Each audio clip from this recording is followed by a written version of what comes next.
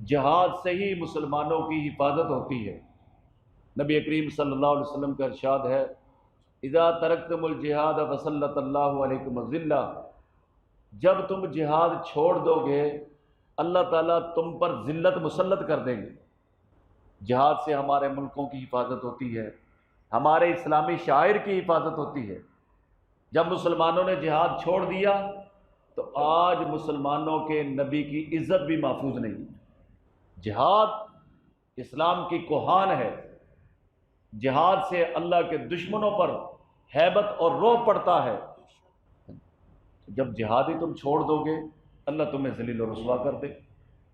آج اس سے بڑی ذلت و رسوائی کیا ہوگی کہ مسلمانوں کے نبی کی عزت اور ناموس محفوظ نہیں ہے، جو چاہتا ہے کھڑا ہو کے بکواس کر دیتے ہیں۔ اور مسلمانوں میں اتنی بھی ہمت نہیں ہے کہ اس سے بدلہ لینا دور کی بات ہے، اس سے پوچھ ہی لیں کہ یہ کیوں کیا۔ تو فرمایا من ذا الذی یقرض اللہ قرضا حسنا، کون شخص ہے جو اللہ کو قرض دے قرض حسن، اور پھر آخرت میں تو اس کا ثواب ملتا ہے، اللہ تعالیٰ دنیا ہی میں بھی اس کو واپس کرتے ہیں۔ ایک حدیث میں آتا ہے کہ اگر کوئی آدمی ایک کھجور اللہ کے راستے میں دیتا ہے، ایک کھجور، اللہ تعالیٰ اس کو بڑھاتے ہیں ثواب کو، بڑھاتے بڑھاتے حتیٰ کہ احد پہاڑ سے زیادہ اس کا ثواب عطا فرما دیتے ہیں۔ لیکن مال کون سا ہو؟ طیب اور حلال ہو۔ ناپاک اور حرام مال کا صدقہ اللہ پاک دیا ہوا قبول نہیں کرتے۔ کوئی سرادے سے چوری کرے کہ غریبوں کو خیرات کروں گا تو یہ جائز ہوگا اس کے لیے؟ اللہ تعالیٰ طیب ہے، پاک ہے، اور پاک مال ہی اللہ قبول فرماتے ہیں۔ صحابہ رضی اللہ تعالیٰ عنہ مجمعین سے بڑا سخی مجھے شاید پورے زمانوں میں نظر نہیں آتا۔ ابھی میں نے آپ کو عرض کیا نا کہ 600 کھجوروں کے درخت لگے ہوئے ہیں باغ میں، کتنا بڑا باغ ہوگا، سب اللہ کو قرض حسن دے دیے۔ آج کو ہے اتنا بڑا سخی اللہ پاک۔ یاد رہے کہ سخاوت کسے کہتے ہیں یہ بھی سمجھے۔ سخاوت وہ نہیں ہوتا سخی جو زکوٰۃ دیتا ہے، سخی وہ ہوتا ہے جو زکوٰۃ کے علاوہ مال خرچ کرتا ہے۔ صحابہ نے عرض کیا کہ یا رسول اللہ ہم کیا خرچ کریں؟ آپ نے فرمایا قل العفو، جو بچے وہ خرچ کرو۔ یہ اصل سخاوت۔ زکوٰۃ تو دینی ہی دینی ہے۔ ایک آدمی فرض نمازیں پڑھ کے عبادت گزار نہیں بنتا، عبادت گزار اس وقت بنتا ہے جب وہ نوافل کا اہتمام کرتا ہے۔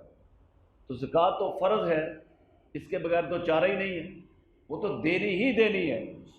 زکوٰۃ کے علاوہ مال خرچ کرو۔ فرمایا کہ من ذا الذی یقرض اللہ، کون شخص ہے جو اللہ کو قرض دے قرض حسن۔ ایک عام شریف آدمی کو قرض دے دو تو وہ کوشش کرتا ہے کہ میں واپس کر دوں، تو جو اللہ کو قرض دے گا اللہ اسے واپس نہیں کریں گے۔ اللہ تعالیٰ دنیا میں بھی رنگ لگا دیں گے، انشاءاللہ جنت میں بھی بدلا دیں گے۔ حضرات صحابہ رضی اللہ تعالیٰ عنہم اجمعین نے اپنے مال اپنی جان اللہ کے راستے میں خرچ کیے۔ اللہ نے کتنا دیا ان کو، اللہ اکبر۔ کیسر و کسریٰ کی سلطنتیں اللہ نے ان کے قدموں میں ڈال دی۔ ان کے واقعات پڑھیں، کتنا دیا اللہ پاک نے ان کو، لیکن انہوں نے بھی دینے میں کبھی بخل نہیں کیا۔ ایسے ایسے اثار کے مظاہرے کیے کہ حضور علیہ السلام کے ایک مہمان آ گئے تو آپ علیہ السلام نے فرمایا اس کو کون کھانا کھلائے گا؟ ایک صحابی اس مہمان کو گھر لے گئے۔ اب کھانا اتنا تھا، یا مہمان کھا لیتا یا یہ خود اور بچے کھا لیتے، تو اب کیا کریں؟ بیوی سے کہا کہ جب ہم کھانے کے لیے بیٹھیں گے نا تو اس سے پہلے بچوں کو سلا دینا، بہلا پھسلا کے سلا دینا۔ تو جب ہم کھانے بیٹھیں گے تو چراغ بند کر دینا، بجھا دینا، میں ویسے ہی ہاتھ چلاتا رہوں گا اور مہمان کا جو ہے نا سیر ہو کے کھانا کھا لیں۔ وَيُؤْثِرُونَ عَلَىٰ أَنفُسِهِمْ وَلَوْ كَانَ بِهِمْ خَصَاصَةٌ، اللہ فرماتے ہیں وہ دوسروں کو اپنے پر ترجیح دیتے ہیں چاہے خود تنگی میں آ جائیں۔ اور صحابہ مال خرچ کرتے تھے، چھپاتے تھے، بتاتے نہیں تھے، اور اللہ اس کو قرآن میں چھاپ دیتے تھے۔ اور ہم کہتے ہیں اخبار میں چھپ جائے اور دیا ہوا چھپ جاتا ہے، حاصل کچھ بھی نہیں۔ ایک حدیث میں آتا ہے کہ سخی آدمی اللہ کے قریب ہے، لوگوں کے قریب ہے، اور جنت کے قریب ہے، جہنم سے دور ہے۔ اور بخیل کنجوس آدمی اللہ سے دور ہے، لوگوں سے دور ہے، جنت سے دور ہے اور جہنم کے قریب ہے۔ مال والا صرف نماز روزے کا حساب نہیں دے گا بلکہ مال کا بھی حساب دے گا، سمجھے بھائی؟ تو اللہ کو دیتے ہوئے انسان کو جو ہے نا بخل نہیں کرنا چاہیے۔ اس میں جو بڑی اہم وجہ ہے نا وہ یہ ہے کہ ہم یہ سمجھتے ہیں کہ یہ مال میرے فن کا کمال ہے، یہ میری محنت کا کمال ہے، یہ میری دکانداری، میری فیکٹری، میری ملیں، اس وجہ سے یہ مال میرے پاس ہے۔ حالانکہ یاد رکھیں یہ نہ فن سے ملتا ہے، نہ ہنر سے ملتا ہے، نہ تعلیم سے ملتا ہے۔ آپ اس روڈ پر دیکھ لیں کتنے لوگ وہ بیچارے انگوٹھا لگاتے ہیں اور ان کے جو سیکٹری ہیں آگے کام کرنے والے کسی نے MBA کیا ہوا، کسی نے کوئی ڈگری لی ہوئی ہے، کسی نے کوئی ڈگری لی۔ یہ تعلیم پر پیسہ نہیں ملتا۔ اللہ نے اصول بتا دیا، واللہ یقبض ویبسط، اللہ جس کے لیے چاہتے ہیں تنگی کرتے ہیں، جس کے لیے چاہتے ہیں فراخی کرتے ہیں۔ جب ہمارا ایمان اور عقیدہ بن جائے گا کہ مال دینے والا کون ہے؟ اللہ ہے، تو پھر دینے میں تکلیف نہیں ہوگی۔ قرآن مجید میں جگہ جگہ اللہ پاک نے کیا فرمایا کہ اس میں سے خرچ کرو جو اللہ نے تمہیں دیا ہے۔ الذین یؤمنون بالغیب ویقیمون الصلاۃ ومما رزقناہم ینفقون، اور اس میں سے جو ہم نے ان کو رزق دیا وہ خرچ کرتے ہیں۔ اللہ نے مال کی نسبت اپنی طرف کی ہے کہ مال جو ہم نے دیا ہے، تو ہم بنیادی طور پر اس کو ٹھیک کریں کہ یہ مال میرے ہنر اور فن کا کمال نہیں، یہ اللہ کی عطا ہے۔ تو جب اللہ نے دیا ہے تو اللہ کے راستے میں دیتے ہوئے پھر تکلیف نہیں ہوگی۔ آپ نے 3 لوگوں کا واقعہ پڑھا ہوگا نا، ایک کوڑی تھا، ایک گنجا تھا، ایک اندھا تھا۔ تو قصہ یہ ہے کہ تینوں کو اللہ نے مال دے دیا۔ جب وہ امیر ہو گئے تو اللہ نے آزمائش کے لیے فرشتے کو بھیج دیا انسانی شکل میں۔ کوڑی سے آ کے کہا، یار سنا تو بھی کوڑی تھا، تو فقیر آدمی تھا، محتاج تھا، تو آج تجھے اللہ نے مال دیا ہے تو مجھے بھی دے دے۔ کہتا ہے جاؤ جاؤ اپنا کام کرو، ہم تو جدی پشتی امیر ہیں، تجھے کسی نے غلط بتایا؟ کہتا اچھا اگر تو غلط کہتا ہے اللہ تجھے ویسے ہی کر دے۔ وہ ویسے ہی ہو گئے۔ پھر وہ گنجے کے پاس گیا، یار سنا ہے تو بھی میری طرح گنجا تھا، فرشتہ اسی صورت میں تھا، اور تجھے اللہ نے مال دیا، صحت دے دی، تم اس مال میں سے مجھے بھی دو۔ کہتے جاؤ جاؤ اپنا کام کرو، تجھے کس نے کہا میں گنجا تھا، میں بیمار تھا، میں جو ہے نا فقیر تھا؟ یہ تو میں شروع سے جدی پشتی، ہم تو چلے آ رہے ہیں۔ اچھا تو غلط کہتا ہے اللہ تجھے ویسے ہی کر دے۔ وہ ویسے ہی ہو گیا۔